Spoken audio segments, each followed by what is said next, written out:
L'analisi dei dati di Po è ancora in fase di elaborazione e direi che i primi risultati, sebbene parziali, indicano che la trasmissione è diminuita significativamente a volte. Quando noi abbiamo fatto l'analisi a Vo avevamo 87 positivi innanzitutto.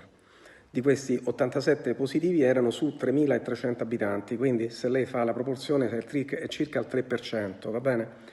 Poi, quando abbiamo fatto la seconda analisi, molti si sono negativizzati e abbiamo soltanto pochissimi casi nuovi. I dati di Vo dimostrano anzi che le misure di contenimento e identificazione dei casi sembra aver funzionato. Insomma, il modello Vo con il cluster isolato e completamente analizzato attraverso i tamponi dovrebbe essere esteso. Dal punto di vista del contributo delle istituzioni, come ho già detto altre volte, penso che sia importante estendere il tampone a quante più persone possibili intorno ai focolai per poterli identificare precocemente e poterli isolare, in modo particolare identificare precocemente anche le persone che possono essere portatori sani. Non è possibile fare i tamponi a tutti, però è possibile fare i tamponi intorno a dei cluster, e quando dico intorno intendo sia i contatti stretti come rete di interazione, sia geografico, cioè persone che abitano lì vicino. Questo sicuramente è possibile farlo. Bene anche il rientro in servizio per i medici e operatori sanitari asintomatici con il tampone negativo. In questo modo noi siamo in grado